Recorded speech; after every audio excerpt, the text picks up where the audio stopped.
नांदेड़ शहर के प्रभाग नंबर 12 में मजलिस के उम्मीदवार अब्दुल रशीद अब्दुल गनी, अल्ताफ हुसैन सर, मिर्ज़ा अमजद बेग और मोहम्मद इरफान की खुदवे नगर के इलाके के मुकामी अफराद ने कसरत से गुलपोशी की।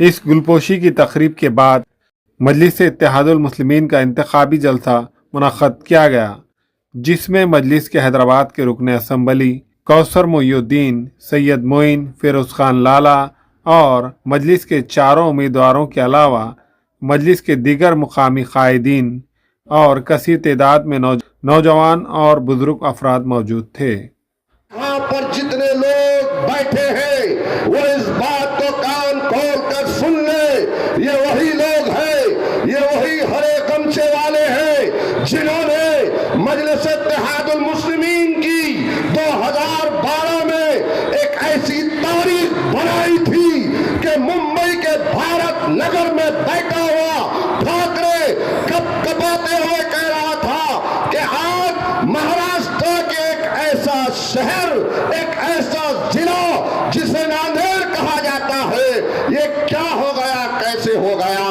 कि यहाँ पर मुसलमानों की एक जमात जिसके नुमाइंदे चुनकर आ गए। इजाजत देता हूँ कि आज भी आप तमाम को मंजर याद होगा कि हर ईद के मौके पर जानबूझकर करंट को बंद किया जाता था। ये मजलिस इत्तेहादुल मुस्लिमीन के 53 सिपाहियों ने, जिसमें अमजद बेग साहब पेश थे, अपने आप को आगे किया और आगे कर उनको सबक सिखाया और काली पोची और चप्पलों का हार पहनाया और कहा कि दूसरों के ईदैन के मौके पर चाहे दिवाली हो, चाहे दशहरा हो, चाहे और कोई त्योहार हो, उन त्योहारों पर तो लाइट नहीं जाती।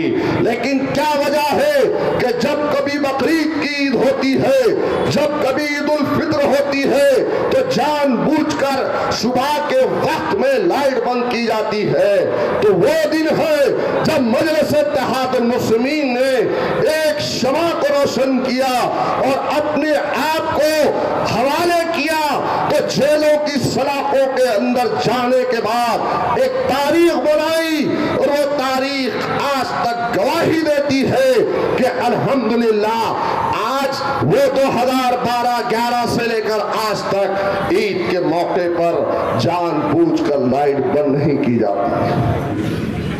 अब आएंगे और आकर खूब रोएंगे, बोलेंगे आज तक तुमने मुझे जिताए, मेरी जिंदगी में मेरे बच्चों को जिताओ। रो कर बोलेंगे। लेकिन तुम्हारा ये जवाब रहना, आज तक तुमको मुसल्लत किए थे, अब जाते जाते तेरे बच्चों को भी मुसल्लत नहीं करेंगे। बाबा तू जा रहा है, हम 2-2 रकात शुक्राना पड़ेंगे। सही बोलो मेरे भाई, सही है गलत है?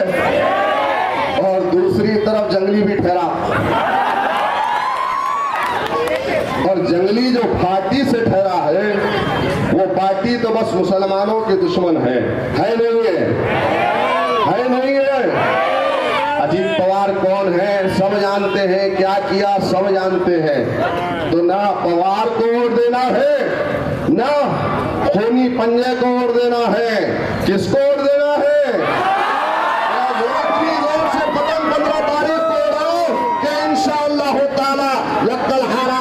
जंगली हो, ये सब घर में बैठ जाए और आपकी नुमाइंदगी के लिए लोग आपके लिए आगे आए।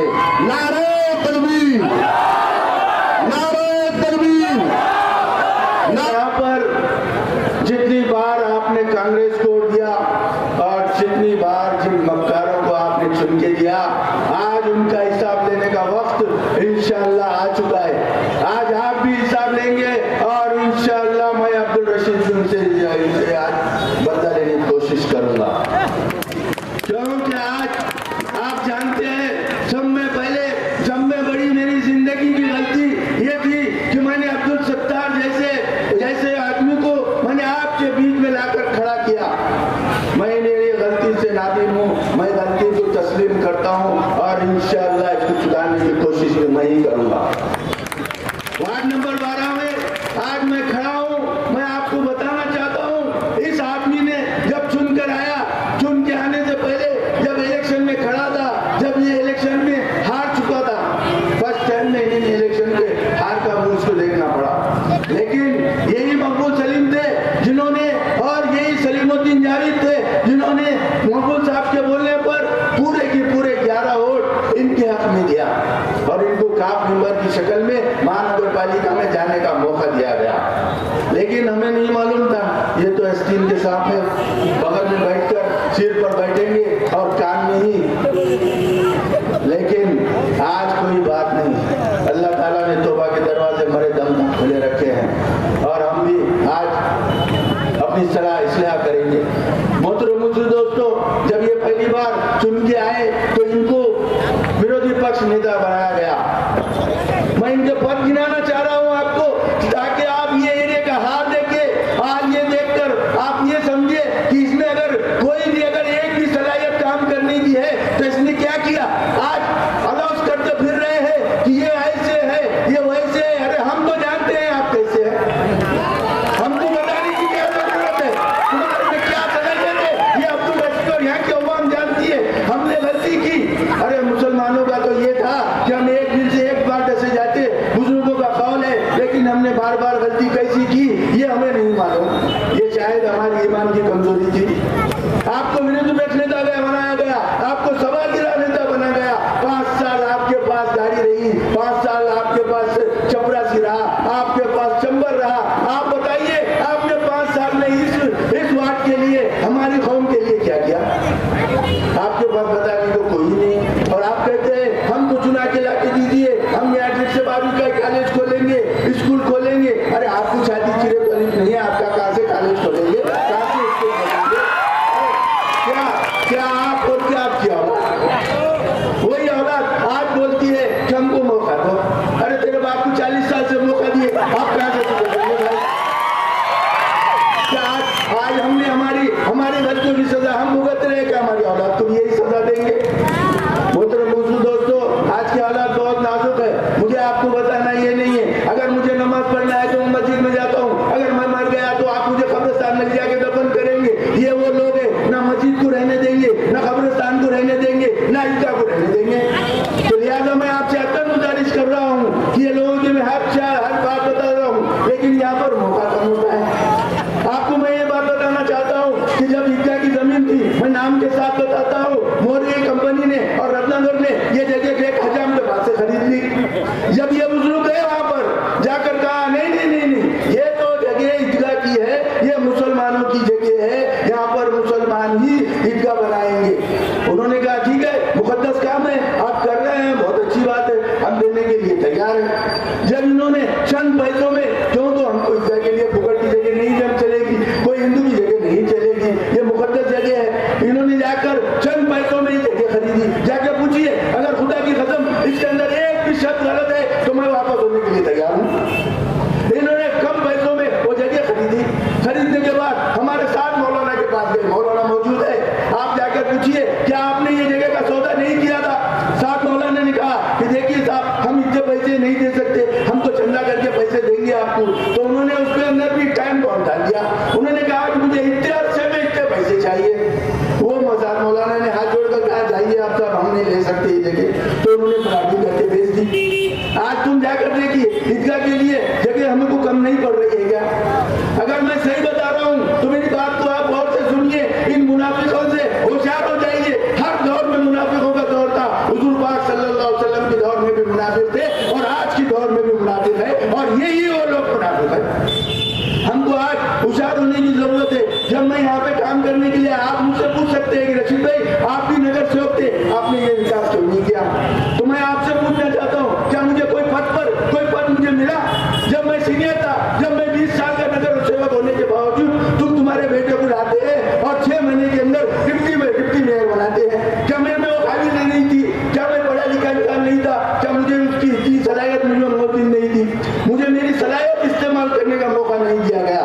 खुदा की कसम मुझे बहुत तकलीफ होती है जब छोटे बच्चे ड्रेनेज के पानी में खेलते हैं एक बार नगर में, तो मुझे तकलीफ होती है। मुझे मालूम होता है ये बच्चे बीमार होंगे तो इनके माँ बाप कितने परेशान होंगे, ये बच्चों की दवा के लिए दुनिया के लिए कितने पैसे लगेंगे। मैंने उमर कॉलोनी में एक दवाखाना खोला था, यहाँ पे तो उमर कॉलोनी के लोग मौजूद होंगे, क्या वहाँ पे दवाखाना चौरस्ते पे नहीं था? वो दवाखाने को बंद कर कर यही बेवकूफों ने इन्होंने क्या किया, वहाँ पे लाइब्रेरी बना दी।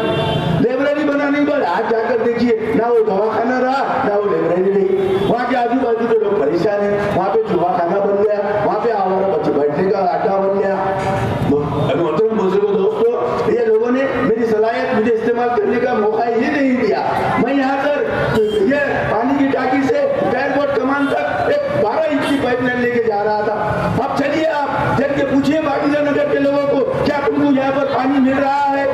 आज 8-10 साल से वो लोग पानी के एक बूंद के लिए परेशान है, जबकि यहाँ पर 4-4 टाकियां बन चुके हैं, वो भी हमारे ही लोग हैं, लेकिन पानी के लिए आज परेशान है। चलो पाकिस्तान नगर के लोग शायद यहाँ पर भी मौजूद होंगे, आप इनसे पूछिए क्या इन्होंने वहाँ पर मुझे पाइपलाइन करने का मौका दिया? मैंने पूछा क्या यहाँ यतीम बच्चों के लिए उन्होंने कुछ काम किया, मेरी बेवा बहनों के लिए कुछ काम किया, 65 साल से ज्यादा जो लोग हैं उनके लिए कुछ काम किया? क्योंकि यहाँ से 6 महीने के बाद महाराष्ट्र की सरजमीन पर, क्योंकि दूसरी रियासतों में शायद जारी हो चुका था, 2003 की यादी बताओ कितने लोगों के पास है? मतलब कि मैं यहाँ उम्मीदवार की हैसियत से आपके दरमियान में आया था, तो हो सकता है मैंने सोचा कि इलेक्शन कमीशन कोई उम्मीदवार की यादी हासिल करेगा, यादी मांगेगा, तो मुझे 8 से 10 दिन का अर्सा लग गया। लेकिन यहाँ की जो आवाम है, गरीब है, रोज मजदूरी करके जिंदगी गुजारती है, ये किसका काम होता है? उस इलाके के अमीर का होता है जिन्होंने हमारे वोटों से इत्तेदा की कुर्सी के मजे चके, बरसा बरस तक कुर्सी के मजे चके, लेकिन आज भी कई सड़कें खराब है, सड़कों के ऊपर गंदी नाली के पानी बह रहा है, और जहाँ नालियां बनी हुई है वहां पे गंदगी के अंबार, और कुछ जगह पे तो माओ बहनों की ये जहन में बात है कि यहाँ पर तो हमको जो पानी मैसर हो रहा है वहां तो इतना गंदा पानी है कि हम वजू भी नहीं कर सकते। बताओ ऐ मुसलमानों, आज हमको हमारे बुनियादी कामों में उलझा के रखा गया है, क्योंकि आने वाले हालात का जो मुकाबला करना है वो जमातें, एक तरफ वो जमात है जिसने हमें बरसा बरस तक हमारे वोटों का इस्तेमाल करके हमारा सियासी माशी इस्तेमाल किया, और वो जमात जिसने आरएसएस की बुनियाद डाली, उसके अंदर आरएसएस की चड्डी छुपी हुई है। हमने बारहा कहा था वो कांग्रेस की चड्डी पैंट उतार कर देखो, उसके पैंट के अंदर आरएसएस की चड्डी छुपी है, क्योंकि वहां पे भेड़िया नुमा इंसान जो नौजवानों के ताल्लुक से मंसूबे बना रहे थे, कौन होगा उसे? वो आरएसएस जो मेरे मासूम बच्चों को भगवाकरण के नाम पर तालीम के बहाने उनके जहन में जहर घुलना चाहता, वो आरएसएस मेरे नौजवानों को मॉब लिंचिंग के मार्ग के तहत मारकर मारा पीटा और कूटा जा रहा है, जिंदा जलाया जा रहा है। इसकी जिम्मेदार कौन है? वही सियासी जमात जिसने बाबरी मस्जिद की शहादत में रोल अदा किया, वो जमात। लेकिन एक तरफ वो भी जमात, कैसे कैसे लोग आए हुए और हमसे वादा कर रहे हैं, हमें मीटिंग कर रहे हैं। अरे जाकर अमरनाथ के इलाके में तो पूछो, वही कांग्रेस ने राष्ट्रवादी के साथ मिलकर वहां का मेल बनाया, फिर हमें बीजेपी की मीटिंग कर रहे हैं। अरे बीजेपी की टीम तो तुम हो जो आज सबके सामने आया हो चुकी है, और वो जमात जो हिंदुत्व के एजेंडे को सपोर्ट करती है। आज हमारे दरमियान में कुछ लोग आगे कहते हैं कि हम राष्ट्रवादी के बहुत बड़े फैन हैं, वो चिकनीगर के फैन हो सकते हैं। वो चिकनीगर जिसने खुलेआम कहा था कि इस सरजमीन पर हम हिंदुत्व की तहरीक को पनपने भी देंगे और इस इलाके को हिंदुत्व तंजीम के तहत इस मुल्क को हिंदू राष्ट्र बनाएंगे। वो जमात, वो राष्ट्रवादी कांग्रेस जिसका पानी अजीब दादा जिसने अपने बाप अपने चचा को धोखा दिया, कैसी जमात की तारीफ कर रहे हैं लोग, जिसने बाबरी मस्जिद की शहादत करने वालों का साथ किया, जिसने वक्त तरमीमी एक्ट को सपोर्ट किया और कह रहे हैं कि नहीं अजीत दादा बहुत अच्छे हैं, अजीत दादा के 2 नंबर के कारोबार हो सकते हैं।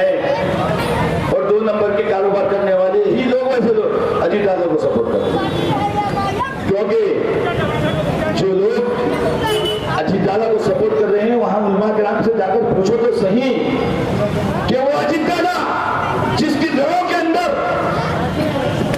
मुसलमानों के ताल्लुक से नफरत भरी हुई, और हम कह रहे हैं कि नहीं मेरा राष्ट्रवादी बहुत अच्छी है। अरे वो राष्ट्रवादी जैसे मुसलमानों के ताल्लुक से वहां के एमएलए ने कहा था कि अगर फतवा लेना है तो उलमा को मेरे से फतवा हमसे इजाजत लेनी होगी। ऐसे लोगों का सपोर्ट कर रहे हैं, क्या आप लोग ऐसे लोगों का साथ दोगे? वो राष्ट्रवादी जिसने कहा, उसके एमएलए ने कहा कि अगर इस इलाके में अगर आपको कारोबार भी करना है तो उस कारोबार की इजाजत हमसे लेना पड़ेगा। और खास बात यह कहा कि आप यहाँ पे मुसलमानों से कारोबार मत कीजिए। कई सी जमातों का साथ देने के बाद बड़े दावे कर रहे हैं, बुलंदबान दावे कर रहे हैं कि हम अजीत दादा की पार्टी से खड़े हुए, जिसने महाराष्ट्र के अंदर बहुत सा एक फिगर आदत हासिल किया। अरे वो फिगर तुम्हारे किस काम का जो तुम्हारी आखिरत खराब कर रही है, मेरे माँ बहनों के मुस्तकबिल को तार करने की कोशिश कर रही है, मेरे नौजवानों को रोजगार से दूर करने की कोशिश कर रही है, तालीमी मैदान में आकर बढ़ने से रोक रही है। और आप कह रहे हैं, बहुत बड़े दावे कर रहे थे, एक तो वो बेचारा बहुत बड़ा पढ़ा लिखा शख्स है, बड़े अपने आप को हेडमास्टर कहता है, और वहां पर देखा जाए तो जिस जगह पे खाना खाता है, जिस जगह पे रिस्क हासिल करता है, वहीं पर तंजीम को नुकसान पहुंचाने का काम, उस इदारे को बर्बाद करने का काम करने वाले का नाम शेर है।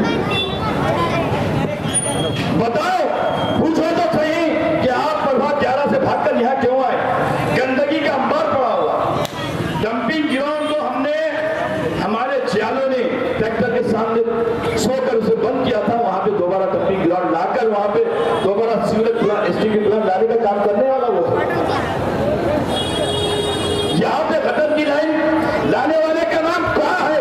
आप सर्च तो कीजिए, कितना मुआवजा, कितना कमीशन खाया, फिर हमसे सवाल कर रहे हैं। अरे जहां जाता है वहां नुकसान पहुंचाता है, जिसकी उंगली पकड़ा उसी के साथ में धोखा किया। जॉन मकबूल साहब से पूछो तो सही, 2 मरतबा मकबूल साहब ने उसका साथ दिया, तो आज उन्हें कमरे में कैद करके रख दिया जैसा मामला हो गया। और वहां से गद्दारी किए, हमारे पास आए, हमसे गद्दारी किए, हमारी तंजीम को नुकसान पहुंचाए, दोबारा कांग्रेस में गए। आज यह हाल हो गया कि जिस कांग्रेस में गए वहां अशोक राज वहां से भागकर बीजेपी में चले गए, फिर कह रहे हैं कि ये बीजेपी की बेटी है। अरे तुम जिसके साथ रहे हो कम से कम उसका खुलासा तो दे दो। और ये शख्स अल्हम्दुलिल्लाह बड़े बड़े बेबाक बुलंद दावे करता है और कहता है कि मैं ईमान के दर्जे के दूसरे दर्जे का काम कर रहा हूं, दूसरे दर्जे का काम कर रहा हूं। शर्म आनी चाहिए। जब आपको इतना इल्म है, आपको इतना अक्ल सलीम अल्लाह ने दिया, तो बताओ तुम कैसी पार्टी का सपोर्ट करो, किस आइडियोलॉजी के तहत उसके साथ में जा रहे हो? नाम तो बड़े और दर्शन छोटे, गरीबों के आटों को फोड़ने के बाद अपने आप को बड़ा लीडर समझ रहे। शर्म आनी चाहिए। जो शख्स की बात करता है वो अपने सबके भाई और बहनों के साथ इंसाफ नहीं कर सकता। जिसने झुका कर दिया या मस्जिद के इमाम साहब को रुलाने वाले शख्स का नाम बताओ, और जो साथ दिया उसे सताने वाले का नाम बताओ, जिसने साथ दिया रुला कर वो मेडिकल वालों को यहां से घर छोड़ने का मजबूर करने वाले का नाम बताओ। चश्मा पहनकर बैठता है कि कोई मुझे सलाम करे, शर्म आनी चाहिए। मुसलमान का तो काम होता है कि सबसे पहले नजर सलाम क्या है, हद हो गई।